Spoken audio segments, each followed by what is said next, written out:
I never thought I'd see an SUV sink into a front lawn like it was being swallowed by a swamp monster. But there I was, sipping coffee on my porch, watching Karen's over-polished tank of a vehicle vanish half a foot into my grass like a marsh had opened beneath her tires. Her screams echoed across the street as she slammed the door and stormed up my driveway, furious and muddy. But she had no idea that I had built that trap just for her, and the best part? Every inch of it was perfectly legal. Life in our neighborhood used to be the picture of peaceful suburbia. I'd bought the house 3 years ago with the intent to work from home, enjoy a bit of quiet, and maybe grow the kind of lawn that old men nod at approvingly as they stroll by. The type of grass so lush it looked Photoshop. And for a while it was exactly that. My lawn was my pride and joy. I had a whole system: morning watering, afternoon trims, and zero tolerance for dandelions. But then Karen moved in down the street, and my serene little green paradise turned into a war zone. Karen was impossible to ignore. Her voice hit octaves most dogs couldn't handle, and her SUV had all the subtlety of a freight train in a library. She claimed she wasn't like other Karens, which, of course, meant she was worse. She started parking on my lawn within her first week in the neighborhood, citing emergency school runs or quick stops. It wasn't just a tire over the edge, it was the entire passenger side of her SUV, half buried in my yard like it belonged there. I tried to be civil at first. I put up a polite little sign that said, "Please don't park on the grass." She laughed at it the first time and knocked it over the second. That was our first real interaction. She said, "You're really gonna cry over a patch of grass, sweetie?" I should have known right then what kind of war this would become. I brought it up with the HOA, expecting some level of authority or common sense. They shrugged it off. What I didn't know yet was that Karen was on the board. It explained a lot. It also meant I'd have to get creative. My friends told me to let it go. "You'll stress yourself out," they said. But I don't let things go. Especially when someone keeps digging ruts into the thing I've spent months perfecting. It wasn't just grass anymore. It was principle. It was a rainy Wednesday when everything changed. I was making breakfast and heard the engine roar outside. Karen, like always, had barreled up the curb. But this time, the ground was soft. Too soft. I watched from the window as her rear tires spun, flinging globs of sod and mud backward like a blender without a lid. Her face twisted into disbelief as the vehicle stopped moving entirely. She got out, high heels sinking into the muck, and started screaming at the lawn like it had personally betrayed her. I stepped outside and just looked at her, the rain pattering down between us. "Your grass ruined my car," she said, as if I had conspired with Mother Nature to sabotage her tires. I didn't respond. I didn't argue. I just watched. Because in that exact moment something clicked in my mind. A perfect, terrible idea. If she wanted to treat my lawn like a parking lot, then maybe I needed to give her a parking lot experience she'd never forget. One that came with hidden cost. One that would sink her, literally. And the best part? It would all be by the book. The next day, I started researching. Landscaping loopholes, HOA bylaws, city ordinances. Turns out, as long as it wasn't a structural change or a safety hazard, I could modify my yard however I wanted. So I found a concept called a bioswale, a shallow, plant-filled ditch designed to retain water. Good for the environment. Loved by municipalities. And, if you played your cards right, perfect for building what I would come to call the swamp trap. But I wasn't going to lay it all out at once. First, I started collecting gear. Garden liners, specialized soil mixes, turf that could sit atop wet ground without showing signs of damage. I even picked up a few frog statues and solar-powered pond lights for camouflage. Meanwhile, Karen kept parking. The rut grew deeper. She rolled her eyes at me whenever I stepped outside. The war had become routine, her abuse, my silence. But what she didn't know was that every night after she went to bed, I was reshaping the land beneath her future disaster. I installed the drainage system myself, hidden pipes that would collect rainwater and funnel it into a chamber below. A custom basin lined with water-absorbing clay that stayed permanently wet. Above that, a layer of engineered soil designed to look firm, but shift subtly under pressure. Then, finally, a top layer of pristine turf. When it was done, it looked better than ever. A bright green welcome mat. Karen wouldn't be able to resist. It only took 2 days of heavy rain. She didn't even hesitate. Same routine, same arrogance. Only this time, her tires hit the soft spot and dropped fast. She tried to back out. Nothing. She revved the engine. The car sank deeper. When I stepped out onto my porch, coffee in hand, it was like watching a nature documentary about prey falling into a bog. She screamed, she cursed, she blamed the HOA, me, the weather. And when the tow truck arrived and got stuck right behind her, I knew I had created something beautiful. Something glorious. Something that would echo across this neighborhood for years. But that was just the beginning. Karen had declared war. And I had declared mud. By the next morning, word had spread. The neighborhood group chat lit up with grainy photos of Karen's half-sunken SUV and the tow truck that followed it into the same muddy fate. My lawn had turned into local legend overnight. But while the neighbors chuckled behind closed doors, I knew Karen wouldn't be licking her wounds quietly. She wasn't the kind to retreat. She was the kind to reload. That's why I didn't stop with just a single trap. I doubled down. If Karen wanted war, she was going to get it. But I wasn't about to play dirty. No, everything I planned next would stay delightfully, painfully within the rules. I began cataloging every HOA clause I could find, even the footnote. That's when I found my golden ticket. The Green Sustainability Incentive Program, a provision allowing any homeowner to convert their lawn into an environmentally beneficial design, as long as it adhered to water conservation standards and required no permanent structures. The perfect loophole. With a few landscaping brochures, a fake community ecological initiative flyer, and the right buzzwords like stormwater management and pollinator-friendly ground cover, I submitted my conversion plan. And just like that, my yard officially became a bioswale project, endorsed and stamped by the HOA president, who clearly didn't read past the first page. I went shopping like a man possessed. Truckloads of water-retaining soil, root systems designed to look like natural grasses, and hidden mesh structures that collapsed under concentrated weight. I even found a guy online who specialized in natural-looking landscaping over bogs and wetland simulations. He thought it was a weird art project. I let him think that. I hired a team of landscapers to legitimize the construction, but I handled the core layout myself at night, repositioning the traps, testing the water flow, adjusting soil densities. It wasn't enough to just sink a car. I wanted it to feel like the earth itself was rebelling against her arrogance. Karen, meanwhile, didn't skip a beat. After getting her car towed and cleaned, she returned a few days later, acting like nothing happened. This time, she parked one wheel onto the edge of the lawn, as if daring me to say something. I didn't take the bait. I just waved, smiled, and said I was working on a city-approved project to improve the neighborhood's runoff ecosystem. That seemed to annoy her more than any actual confrontation would have. She narrowed her eyes, muttered something about HOA privileges, and stomped off. But I saw the twitch in her jaw. She knew something was up, she just didn't know what. The next part of the trap was psychological. I started placing little decorative signs in my yard. Wetland in progress, native plants area, do not disturb, and my personal favorite, sod testing zone. I knew she'd scoff at them. She thought I was being dramatic, and in a way, I was. But behind the drama was meticulous planning. I planted switchgrass and soft rushes in strategic places to keep the soil damp. I rerouted part of my downspout system so water would channel into hidden soak pits near the parking edge. To the untrained eye, it looked like quirky landscaping. But underneath, it was a carefully balanced swamp ecosystem, ready to betray any intruder.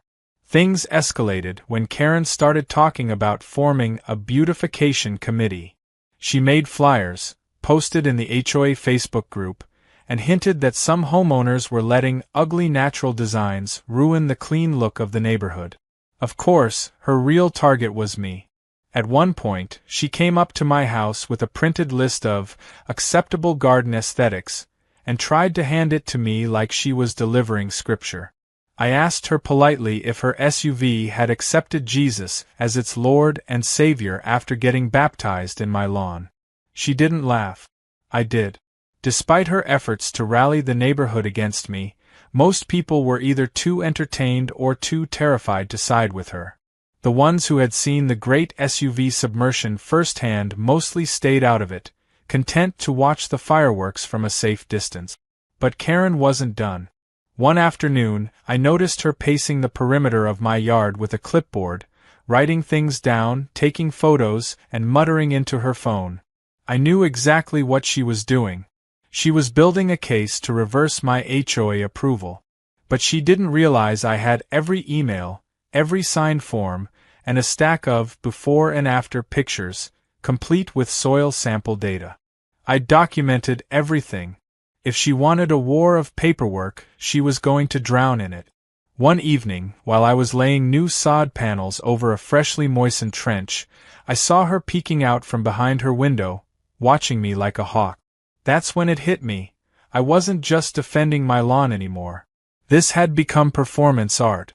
Every rake stroke, every planted seed, every drip of the hose was part of a silent one-man show meant for a single audience member, Karen. And judging by her furrowed brow and clenched jaw, the show was a hit. She made one last attempt to sabotage my progress. Late one night, I caught her tossing gravel across my side of the curb, trying to stabilize the edge with what she called a courtesy improvement. I had a motion-activated trail cam already set up. The footage was gold. Karen in fuzzy slippers, flinging stones across property lines like a gremlin. The next day, I printed out the screenshots and taped them to my mailbox with a smiley face sticker. When she confronted me, red-faced and breathless, I told her I'd be happy to submit the footage to the HOA, just to make sure there was no confusion about boundary lines. She cursed under her breath and stormed off. That was the last time she tried a direct sabotage. But I could tell the battle was far from over. She was regrouping, waiting, watching, and I was ready. By the end of the week, my swamp trap was complete. It wasn't just a mudhole anymore, it was a work of art. A deceptive, beautiful, nature-approved booby trap covered in lush greenery, glowing path lights, and eco-friendly signage. Karen thought she was winning just because she was louder. But she didn't know the ground beneath her pride was getting softer by the hour. And I couldn't wait for her to take the bait again. It happened on a Monday morning, the kind of sleepy weekday where the neighborhood just barely begins to stretch awake. Sprinklers clicked on in rhythmic patterns across the block, kids shuffled lazily toward idling SUVs, and I, like usual, was on my porch with a mug of coffee and a smirk already tugging at my lip. Because I knew what was about to happen. The rain from the weekend had soaked the yard just enough, and the swamp trap was in peak condition. It wasn't just ready, it was hungry. Karen's SUV rounded the corner like clockwork, shiny and smug. She didn't hesitate. She didn't even check the curb. She rolled straight onto the patch she had claimed as her personal driveway for weeks, the same patch that now concealed my masterpiece. The second her front tire touched the surface, I saw it, the smallest bounce, a soft give that only I could appreciate. It was like watching a spiderweb tighten. Then the rear tires followed, and just like that, the trap claimed its prey. The SUV dipped forward with a grunt of metal. Karen didn't notice at first. But when she put the vehicle in park and tried to get out, her door didn't open all the way. The weight had shifted, and the angle was off. She frowned, looked down, and finally saw the front wheels buried nearly 6 inches into the turf. When she hit reverse, the tires only spun. Mud fanned out in all directions. A bird nearby took flight from the noise. She shifted into drive and tried again. This time, the tires slipped deeper, like the earth had grown greedy. Her face changed. Panic flickered behind her tinted windows. She opened the door and tried to step out. Her foot sank into the mud with a sloppy squelch, her heel completely disappearing into the muck. She shrieked.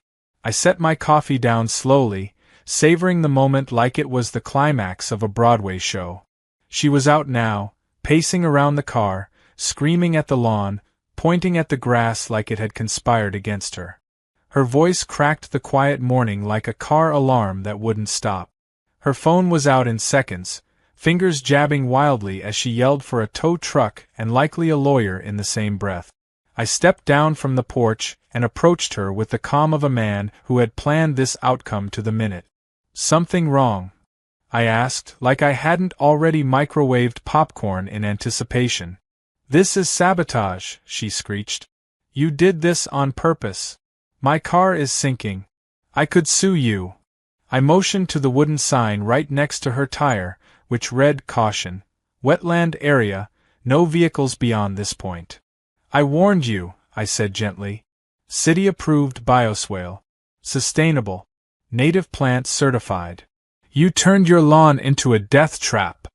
"Only for heavy vehicles," I replied. "Perfectly safe for butterflies." She kept yelling, but her audience was growing. Neighbors peeked through windows, a few even ventured out onto their porches. Then, as if summoned by fate's cruel sense of humor, the tow truck arrived. It was a newer model, beefier than the last, and the driver was a young guy with mirrored sunglasses and an eyebrow piercing. He stepped out, took one look at the scene, and sighed. "I'm gonna regret this," he muttered. He backed the truck carefully onto the street, extended the tow cable, and began to winch Karen's SUV. But the second the weight shifted, the front end of the tow truck rolled slightly forward, onto the same disguised patch Karen had claimed. The bog had been softened overnight, the ground still slick from rainfall. The truck's front wheels dipped, and before anyone could stop it, the tow truck joined Karen's SUV in my lawn swamp like a friend diving into a hot tub. I nearly choked on my own laughter. Karen screamed again, louder this time, like she was losing a battle against gravity. The driver cursed under his breath and radioed in for a second vehicle. Now there were 2 stuck vehicles in my yard, both struggling like stranded turtles, while I leaned against my fence sipping coffee like I was watching Netflix. A crowd had gathered now. People from down the block started walking up, phones out, documenting everything. I could hear snippets of conversation. "Did you see that? She always parks there. This is gold." Karen tried to regain control of the situation by waving her arms like a traffic cop and shouting at people to stop filming. Of course, that only made it worse. One guy whispered that it was going viral already. Another offered to bring a drone. When the second tow truck arrived, a massive dual-axle beast meant for off-road recoveries. It stayed on the road and used an extended pulley system to winch both the SUV and the first truck out one at a time. The mud they left behind was glorious. Tire tracks nearly a foot deep carved a crater into my lawn, and as the trucks rolled off, they sprayed clumps of soil and half-dead grass onto Karen's pant legs. Her white sneakers were unrecognizable. Her rage reached a fever pitch. She marched straight toward me, splattered and shaking. "You will pay for this," she spat. "You're malicious. You're a lunatic. You're obsessed with me." I didn't say a word. I simply held up my phone and played a clip from a few weeks ago, her knocking over my lawn sign and laughing on camera. Then I flipped to a still image of her standing on the curb, hand on hip, telling my neighbor that I should get over it and maybe grow some weeds instead. "You trespassed," I said calmly. "Repeatedly. I asked you not to. You ignored warnings. You damaged property. And you did it in front of multiple witnesses. If anything, I should be the one suing." She opened her mouth but nothing came out. Then she stormed off, leaving muddy footprints on the sidewalk, her car rumbling behind her like a defeated beast. Later that afternoon, the HOA scheduled an emergency meeting. Apparently, Karen had filed a complaint that I'd created a hazard on community ground. But when I arrived at the clubhouse with every document, time-stamped approval email, and drone footage of her SUV mid-sink, the tables turned fast. Even the HOA president, normally spineless, couldn't deny what he saw. I reminded them that my landscaping was pre-approved, designed for water retention, and technically improved neighborhood runoff. One of the board members asked, "So, this was all legal?" I smiled. "Every square inch." Karen sat silent in the corner, arms crossed, the glow of her phone's screen dim as a few more neighbors whispered and chuckled. It was clear her influence was crumbling. What she thought was a petty lawn scuffle had turned into a full-blown spectacle. And this was only the beginning. Because I hadn't just embarrassed her. I'd turned her arrogance into a punchline. And punchlines tend to stick around. The days after the double tow truck disaster were strangely quiet. For the first time since Karen had moved in, she didn't park near my lawn. Her SUV vanished from sight, either tucked deep into her driveway or perhaps parked somewhere shameful, like her garage. She didn't knock on my door, didn't scream in the HOA group chat, didn't try to drop off fake citations. For a brief moment, it almost felt like peace had returned. But I didn't trust it. Karen was the type to retreat only when she was cooking something bigger, and sure enough, the silence broke like a thunderclap a few mornings later when I found a small surveillance camera mounted on a lamppost near my property, pointed directly at my yard. It was subtle, cleverly placed, and had a HOA inspection sticker on it. She was trying to build evidence, or, more likely, trying to catch me breaking a rule so she could twist it into her next tantrum. I wasn't fazed.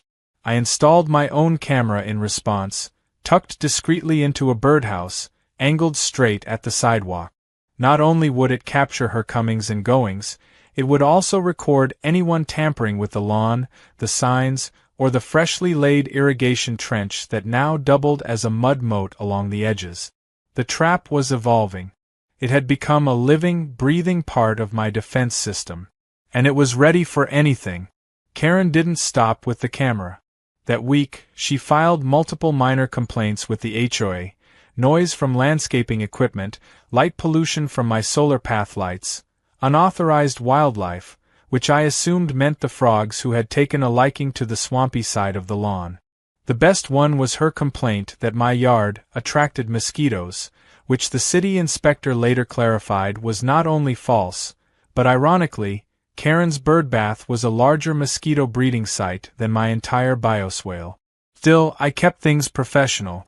I attended every HOA meeting, brought documentation for every accusation, and smiled while Karen floundered in bureaucratic quicksand. She was unraveling, and it showed. During one meeting, she tried to accuse me of fraudulently acquiring HOA approval for my swamp. I simply pulled out the printed emails, time-stamped, signed, and verified. The president of the board, now thoroughly exhausted by Karen's vendetta, finally said aloud what everyone was thinking. "Karen, if you just stopped parking on his lawn, none of this would have happened." She stood up, red in the face, muttered something about targeted harassment, and stormed out before the meeting adjourned. But the real turning point came on a windy Thursday night when my trail cam picked up something interesting. At around 11:43 p.m., a figure crept onto my lawn, hood up, a sack slung over one shoulder, and a flashlight in hand. Karen. I recognized the stomp in her walk, the determined anger in her body language. She paused near the corner of the yard and began pouring something into one of the swales, bags of gravel, followed by what looked like powdered cement. Sabotage. I watched the footage twice to make sure. Then I backed it up, stored copies on 3 separate drives, and printed out high-res screenshot. The next morning, I filed a trespassing report with the local authorities and submitted the footage to both the HOA and the city. The city inspector showed up that afternoon, took one look at the gravel dump, and issued a violation notice. Not to me, but to Karen, who had illegally modified someone else's permitted landscaping project. Her fine was steep. Her rage, even steeper. She marched over that evening with her phone recording, trying to get me to admit that I faked the entire setup just to make her look bad. I didn't say a word. I just looked into the camera and asked, "Is this being live streamed?" She said yes proudly.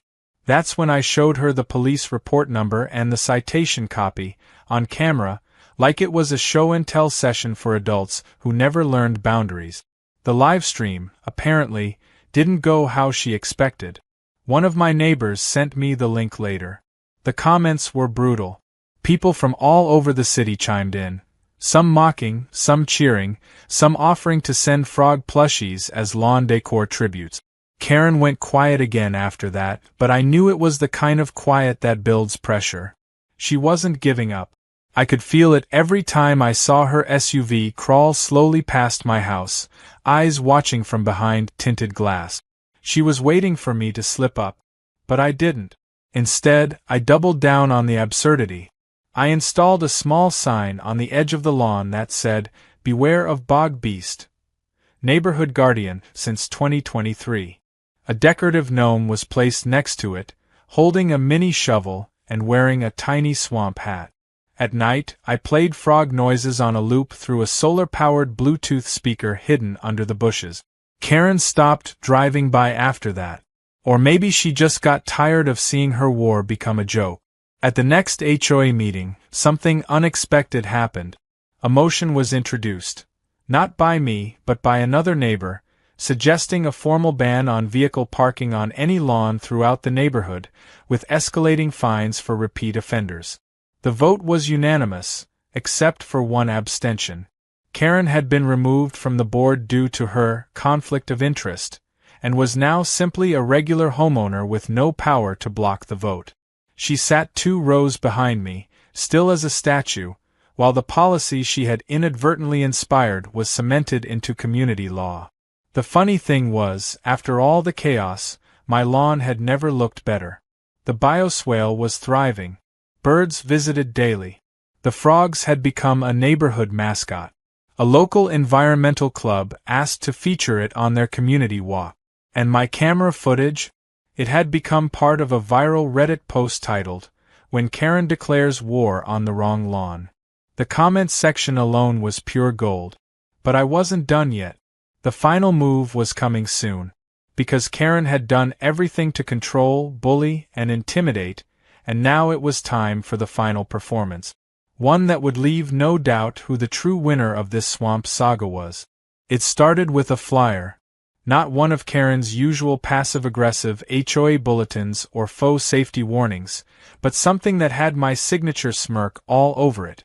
I printed 100 copies on bright green paper with a cartoon frog in the top corner, sunglasses on, lounging in a deck chair.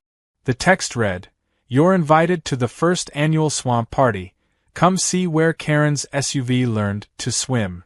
Below that, I listed the time, the date, and the location.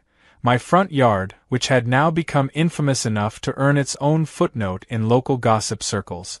I didn't hand them out personally. I just let them appear. On mailboxes, in windshields, on the HOA bulletin board Karen used to dominate. They spread faster than I expected. By the afternoon of the event, people began trickling in with lawn chairs, coolers, and stories. Neighbors I barely knew came up to shake my hand, some bringing frog-themed snacks, others just wanting to see the spot where Karen's SUV had met its muddy end. I'd gone all in.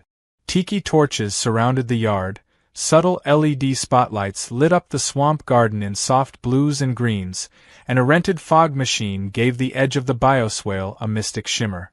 I even rented a canoe and placed it upright on the lawn like a monument, with a little plaque underneath that read, "In memory of Karen's front bumper, gone but not forgotten." Kids ran around with rubber boots, splashing the safe edges of the wetland. Someone brought a karaoke setup. Another neighbor brought a foldable drink bar. I didn't expect it to feel like a block party, but somehow, it became exactly that. People talked, laughed, swapped tales of their own Karen encounters from around town. And through it all, I kept one eye on the street. Because I knew she'd show up. She couldn't help herself. She didn't come at first, of course. That wasn't her style. But right as the sun began to dip and the yard glowed with soft golden hues, her SUV crept down the block, slower than usual, as if trying to blend in. She parked 3 houses down, far from the swamp, and emerged in a sour-colored sundress with oversized sunglasses like she was entering hostile territory. She didn't walk straight toward me, though. She wandered the perimeter, clearly scanning for weaknesses. She paused at the sign by the canoe. Her lip curled. Then she spotted the crowd laughing near the frog pond I'd added earlier that week, complete with a motion sensor that triggered a croak every time someone walked past. She froze, hands clenched, and turned on her heel. But I was already walking toward her, drink in hand, wearing a t-shirt that said, "Swamp it like it's hot." I nodded politely. "Glad you could make it." Her jaw tightened. "You've made a mockery of me," she hissed. I raised my eyebrows. "Did I, though? Or did you do that all on your own?" She looked like she wanted to slap me with her handbag, but realized there were too many phones out, too many eyes watching. The cameras were her weakness now, and she knew it. She stormed away without another word, but not before nearly tripping over one of the lawn's shallow pits. The crowd chuckled. One neighbor muttered under his breath, "She's lucky we didn't install alligators." The party continued into the evening. As the music softened and people gathered near the fire pit I'd built on the dry edge of the yard, I made a short speech, not to gloat, but to remind everyone why this had all started. It wasn't just about a ruined lawn. It was about boundaries, respect, the right to live without being trampled, literally and metaphorically, by someone who thought the rules didn't apply to her. I thanked the neighbors for their support and joked that next year's event might feature a swamp-themed obstacle course. The laughter rolled easy and sincere. A few days later, the real finale arrived. A black SUV pulled into Karen's driveway early in the morning. Then another. A woman in business attire stepped out and began placing a "for sale" sign in Karen's yard. I didn't celebrate. I just watched. A few minutes later, Karen herself appeared on the porch, talking quickly to one of the agents and gesturing wildly at the sign. The woman remained professional, handed Karen a clipboard, and pointed toward the paperwork. Karen's hands shook as she signed. I'd never seen her look so defeated. She avoided me entirely for the next few days. No glares, no flybys, no late-night gravel flinging. She vanished like a ghost in her own house. Her curtains stayed drawn. Her SUV stayed parked. By the time the moving truck arrived, no one even waved goodbye. Most people just pretended not to notice. It was the kind of exit Karen would have hated, quiet, uncelebrated, irrelevant. When the house finally emptied out, I walked over one evening and placed something small on the porch, a ceramic frog with sunglasses, the same kind that had become a mascot for my lawn. A farewell gift. A gentle warning to the next owner. The neighborhood had learned something valuable, and it had nothing to do with swamp engineering or HOA politics. It was about standing your ground without losing your mind, about finding humor in the madness, about turning sabotage into celebration. And as I stood there, looking back at my yard, lush, lively, and full of mischief, I couldn't help but smile. Karen had come with chaos. She left with silence, and my swamp, like always, waited patiently for the next entitled tire to cross the line.